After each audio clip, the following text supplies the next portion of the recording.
स्वागत है आपका अथर्व क्लासेस पर। यह हमारी महिला सुपरवाइजर 2024 की प्रमुख विभागों की महत्वपूर्ण योजनाओं की स्पेशल क्लास है, जिसके अंतर्गत हम स्वास्थ्य विभाग की सभी योजनाओं को डिटेल में पढ़ेंगे। इससे पहले एक विभागों की महत्वपूर्ण योजनाओं के अंतर्गत महिला एवं बाल विकास की योजनाओं की वीडियो चैनल पर अपलोड कर दी गई है। अगर आपने वह नहीं देखी है तो चैनल पर जाकर जरूर देखें। आज की क्लास में हम स्वास्थ्य विभाग की सभी योजनाओं को पढ़ेंगे, जो कि एग्जाम की दृष्टि से काफी महत्वपूर्ण है। तो हमारे साथ अंत तक जरूर बने रहिए। और अगर आपने अभी तक चैनल सब्सक्राइब नहीं किया है तो चैनल को सब्सक्राइब जरूर करें। तो सबसे पहले हम जानते हैं स्वास्थ्य विभाग की योजनाओं के अंतर्गत कौन कौन सी योजनाएं आती हैं, जिसमें सबसे पहले है राष्ट्रीय आरोग्य निधि, उसके बाद है राष्ट्रीय स्वास्थ्य नीति 2002, फिर है राष्ट्रीय ग्रामीण स्वास्थ्य मिशन, जिसे NRHM के नाम से भी जाना जाता है, फिर है आयुष्मान भारत, जिसे कि प्रधानमंत्री जन आरोग्य योजना के नाम से जाना जाता है। इसके बाद है प्रधानमंत्री स्वास्थ्य सुरक्षा योजना, जिसे कि PMSSY के नाम से जाना जाता है। फिर है राष्ट्रीय स्वास्थ्य बीमा योजना, जिसे NHIY के नाम से जाना जाता है। फिर है नवजात शिशु सुरक्षा कार्यक्रम, फिर है NPCDCS। इसके बाद है राष्ट्रीय शहरी स्वास्थ्य मिशन NUHM, फिर है व्यापक रोग प्रतिरक्षण कार्यक्रम। तो ये सभी योजनाएं स्वास्थ्य विभाग की योजनाएं हैं। अब हम इनको डिटेल में पढ़ेंगे। तो सबसे पहले हम जानते हैं राष्ट्रीय स्वास्थ्य नीति क्या है। तो भारत सरकार ने आजादी के 36 वर्ष बाद 1983 में प्रथम राष्ट्रीय स्वास्थ्य नीति की घोषणा की। NHP 1983 का लक्ष्य सन 2000 तक सबके लिए स्वास्थ्य सुविधाएं प्रदान करना था। NHP 1983 में स्पष्ट रूप से कहा गया था कि सरकार सेवा प्रदाता की भूमिका अदा करेगी और सेवा वितरण के मॉडल के रूप में सार्वजनिक प्रावधान करना था। तो ये सरकार द्वारा राष्ट्रीय स्वास्थ्य नीति का मॉडल के रूप में सार्वजनिक प्रावधान रखा गया था, जो कि 1983 में रखा गया था। इसके बाद है राष्ट्रीय आरोग्य निधि। तो वर्ष 1997 में स्वास्थ्य एवं परिवार कल्याण मंत्रालय द्वारा राष्ट्रीय आरोग्य निधि का गठन किया गया था। तो याद रखिए कि राष्ट्रीय आरोग्य निधि का गठन 1993 में स्वास्थ्य एवं परिवार कल्याण मंत्रालय द्वारा किया गया था। तो इसका उद्देश्य गरीबी रेखा से नीचे आ रहे उन लोगों की सहायता करना था जो अत्यधिक गंभीर रोग से ग्रस्त हैं। तो प्रश्न यहाँ से बन सकता है कि इस योजना का गठन कब हुआ था और इसका उद्देश्य क्या था। तो याद रखिए कि राष्ट्रीय आरोग्य निधि का गठन 1997 में हुआ था और इसका उद्देश्य था गरीबी रेखा से नीचे आ रहे उन सभी लोगों की सहायता करना जो अत्यधिक गंभीर रोग से ग्रस्त हैं। इसके बाद है राष्ट्रीय स्वास्थ्य नीति 2002। तो इस नीति के तहत गरीब एवं वंचित वर्ग के लोगों के व्यक्तिगत स्वास्थ्य में सुधार करना, पीने के लिए स्वच्छ पानी की उपलब्धता सुनिश्चित करना, खाद्य पदार्थ तक पहुंच सुनिश्चित आदि लक्ष्य निर्धारित किए गए थे। राष्ट्रीय स्वास्थ्य नीति 2002 में निर्धारित लक्ष्य को प्राप्त करने के लिए वर्ष 2022 तक कुल GDP का 3% भाग स्वास्थ्य पर खर्च करने का उद्देश्य रखा गया था। इसके बाद है राष्ट्रीय स्वास्थ्य नीति 2017। तो सबके लिए स्वास्थ्य सुविधाओं से सर्वत्र स्वास्थ्य सुविधाओं तक स्थायी विकास लक्ष्यों SDG के अंतर्गत स्वास्थ्य के क्षेत्र में कार्यवाही के तहत नए सिरे से वैश्विक प्रयासों की पृष्ठभूमि और उच्च मृत्यु दर और ऋणता के चलते भारत सरकार ने अपने प्रयासों को नया रूप देते हुए 2015 में राष्ट्रीय स्वास्थ्य नीति दस्तावेज का प्रारूप जारी किया। आम जनता, संबद्ध पक्षों और जन स्वास्थ्य विषयों में से टिप्पणियां आमंत्रित की गईं। मसौदा स्वास्थ्य नीति पर कई दौर के विचार विमर्श और समीक्षा के बाद मौजूदा एनएचपी 2017 को आकार प्रदान किया गया। एनएचपी 2017 में सबके लिए सहनीय लागत पर स्वास्थ्य देखभाल सुविधाएं सुनिश्चित करने और सबके लिए स्वास्थ्य सुविधाओं की धारणा के स्थान पर सर्वत्र स्वास्थ्य सुविधाएं प्रदान करने का वादा किया गया। सबके लिए सहनीय लागत पर स्वास्थ्य देखभाल सुविधाओं के प्रावधान पर नीति विशेषज्ञों और जन स्वास्थ्य प्रबंधों द्वारा विचार विमर्श एवं समीक्षा किए जाने की आवश्यकता थी। एनएचपी 2017 के स्वीकार किए गए कि देश का महामारी विषयक स्वरूप बदला है और बीमारियों के दोहरे बोझ के कारण एक अलग तरह की स्थिति पैदा हुई है। इसके बाद देखते हैं प्रमुख नीतिगत सिद्धांत। तो नीति के उद्देश्यों को हासिल करने के लिए एनएचपी 2017 में 10 प्रमुख नीतिगत सिद्धांत तय किए गए।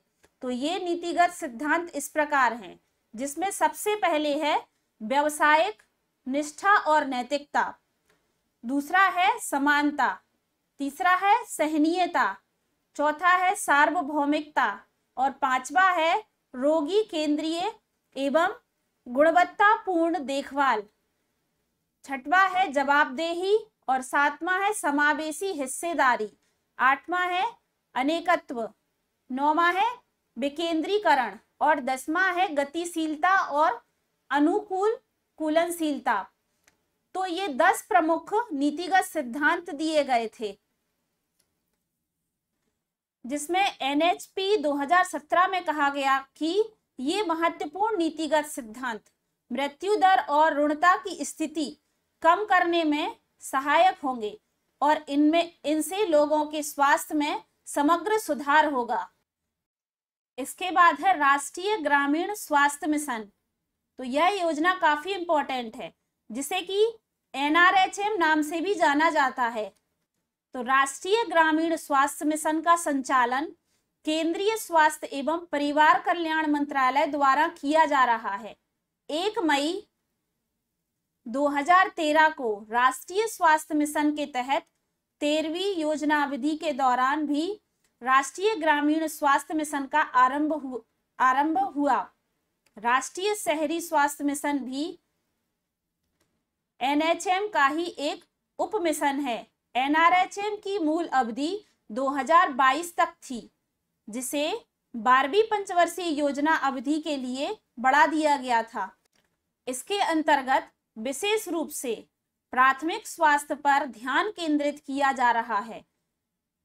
इसके अंतर्गत अनेक प्रकार के कार्यक्रमों का संचालन किया जा रहा है, जो विशेष समग्र रूप से देश में स्वास्थ्य परिदृश्य को सुधारने में संबद्ध हैं।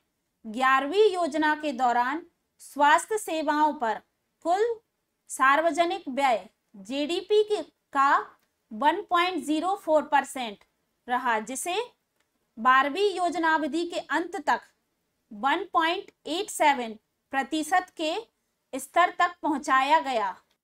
ग्रामीण क्षेत्र के गरीबों को गुणवत्तापूर्ण स्वास्थ्य सेवा उपलब्ध कराने के उद्देश्य से 12 अप्रैल 2005 से इस मिशन की शुरुआत की गई। पूरे देश में लागू इस कार्यक्रम में 18 राज्यों पर विशेष ध्यान दिया गया। राष्ट्रीय ग्रामीण स्वास्थ्य मिशन के अंतर्गत ही राष्ट्रीय बाल स्वास्थ्य कार्यक्रम की शुरुआत की गई। साथ ही इस नीति के जो उद्देश्य थे, उसमें राष्ट्रीय जनसंख्या नीति 2002 के लक्ष्यों को प्राप्त करना, राष्ट्रीय स्वास्थ्य नीति 2002 के लक्ष्यों को प्राप्त करना, शिशु मृत्यु दर को प्रति 1000 में से 30 जीवित जन्म के नीचे लाना और कुल प्रजनन दर 2012 तक 2 बच्चों प्रति महिला के स्तर पर लाना। तो ये इस योजना के कुछ उद्देश्य थे। इसी योजना के अंतर्गत एक और इम्पोर्टेंट है, वह है आशा कार्यकर्ता। तो आशा राष्ट्रीय ग्रामीण मिशन की अंतर्गत कार्यकर्ता को कहा जाता है। NRHM के अंतर्गत प्रत्येक गांव को एक प्रशिक्षित समुदाय स्वास्थ्य कार्यकर्ता उपलब्ध कराने का प्रावधान है। यह कार्यकर्ता इस गांव की महिला होनी चाहिए जिसने कम से कम कक्षा 8 तक औपचारिक शिक्षा प्राप्त की हो। आशा समुदाय में स्वास्थ्य के प्रति जागरूकता बढ़ाने एवं उपलब्ध स्वास्थ्य सुविधाओं के बेहतर प्रयोग एवं उत्तरदायित्व को सुनिश्चित करती है। तो इसमें राष्ट्रीय ग्रामीण स्वास्थ्य मिशन की जागरूकता बढ़ाने के लिए एक आशा कार्यकर्ता सरकार द्वारा उपलब्ध कराने का प्रावधान है। इसके बाद है आयुष्मान भारत प्रधानमंत्री जन आरोग्य योजना।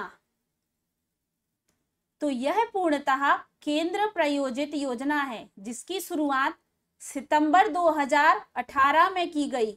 इस योजना के अंतर्गत आर्थिक रूप से कमजोर वर्ग को स्वास्थ्य सुविधाओं का लाभ देना है। इस योजना के अंतर्गत प्रत्येक BPL धारक परिवार को 5 लाख तक स्वास्थ्य बीमा उपलब्ध कराने का लक्ष्य निर्धारित किया गया। तो याद रखिए कि प्रधानमंत्री जन आरोग्य योजना की शुरुआत सितंबर 2018 से की गई थी और इसमें BPL धारक परिवारों को 5 वर्ष तक स्वास्थ्य बीमा उपलब्ध कराने का लक्ष्य निर्धारित किया गया था।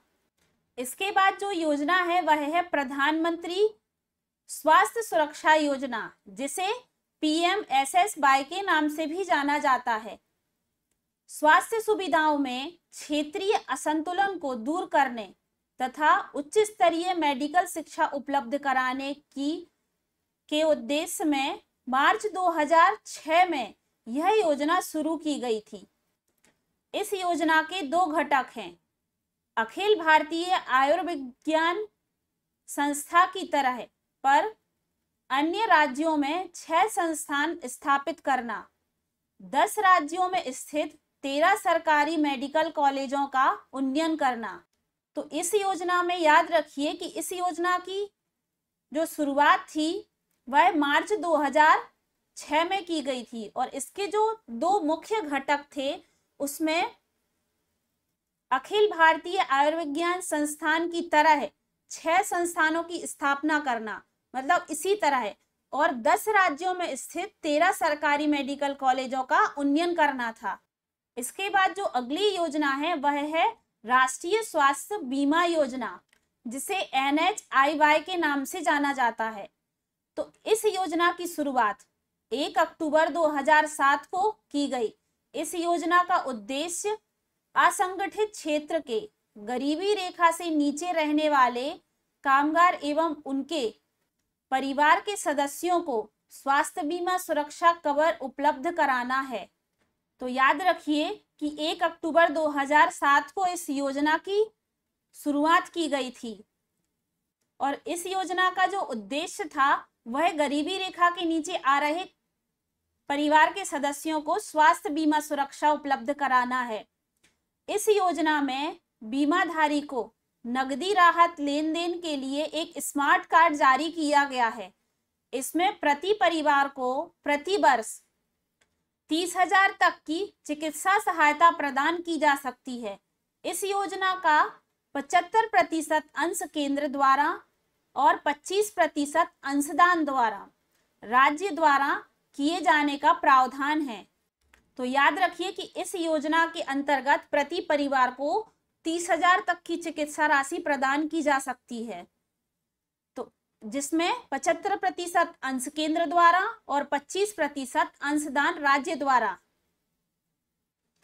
इसके बाद जो अगली योजना है वह है नवजात शिशु सुरक्षा कार्यक्रम। तो इस योजना में नवजात शिशु की देखभाल एवं शिशु मृत्यु दर में कमी लाने के उद्देश्य से 30 सितंबर 2009 को इस कार्यक्रम की शुरुआत की गई। इस कार्यक्रम का मुख्य लक्ष्य 2022 तक शिशु मृत्यु दर को 55/1000 से घटाकर 30/1000 तक करना है। तो इस योजना की शुरुआत 30 सितंबर 2009 को की गई थी और इसका जो मुख्य लक्ष्य था, जो 2012 तक शिशु मृत्यु दर को प्रति 1000 से 55/1000 से 30/1000 तक करना था। इसके बाद अगली योजना है NPCDCS। तो यह कैंसर, मधुमेह, हृदय रोग और स्ट्रोक नियंत्रण के लिए राष्ट्रीय कार्यक्रम से संबंधित है। जो 3 बीमारियां जिसमें कैंसर, मधुमेह, हृदय रोग और स्ट्रोक नियंत्रण के राष्ट्रीय कार्यक्रम से संबंधित है। तो 11वीं पंचवर्षीय योजना के तहत की गई यह नई पहल थी, जो प्रमुख गैर संचारी रोगों पर रोकथाम करने और भारी नुकसान को कम करने के लिए क्रियान्वित है। इसके बाद अगली योजना है राष्ट्रीय शहरी स्वास्थ्य मिशन, NUHM। NUHM के नाम से भी जाना जाता है। तो 12वीं योजना अवधि के दौरान राष्ट्रीय शहरी स्वास्थ्य मिशन NUHM का प्रारंभ किए जाने की स्वीकृति केंद्र मंत्रिमंडल द्वारा प्रदान की गई। NUHM के तहत निम्न प्रस्ताव स्वीकृत किए गए।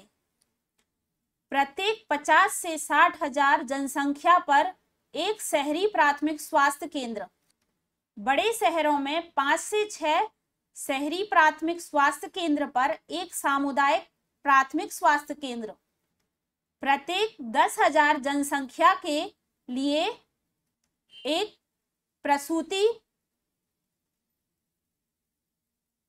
सहायिका, प्रत्येक 200 से 500 परिवारों के लिए एक आशा। केंद्र और राज्य का वित्तीय भागीदारी पैटर्न 75:25 की अनुपात में होगा। जो अगली योजना है वह है व्यापक रोग प्रतिरक्षण कार्यक्रम। तो इसके अंतर्गत बच्चों को घातक रोगों से बचने के लिए वर्ष 1978 में विस्तारित रोग प्रतिरक्षण कार्यक्रम के रूप में यह कार्यक्रम प्रारंभ हुआ। वर्ष 1952 में भारत ने परिवार नियोजन के लिए विश्व का प्रथम राष्ट्रीय कार्यक्रम प्रारंभ किया, जिसमें राष्ट्रीय अर्थव्यवस्था के अनुरूप जनसंख्या को स्थिर करने के लिए जन्म दरों को कम करने हेतु आवश्यक सीमा तक परिवार नियोजन पर जोर दिया। तो आज की क्लास यहीं पर समाप्त करते हैं। आशा करते हैं आज की क्लास आपको पसंद आई होगी। अगर वीडियो पसंद आई है तो वीडियो को लाइक जरूर करें। अगली क्लास में हम पंचायत एवं ग्रामीण विकास विभाग की सभी योजनाओं के बारे में पढ़ेंगे। तो हमारे साथ जरूर जुड़े रहिए। अगर आपने चैनल सब्सक्राइब नहीं किया है तो चैनल को सब्सक्राइब जरूर करें और ज़्यादा से ज़्यादा लोगों तक शेयर करें। बेल आइकन प्रेस करें ताकि आने वाली वीडियो का नोटिफिकेशन आप तक पहुंच सके। जल्दी फिर मिलते हैं। धन्यवाद।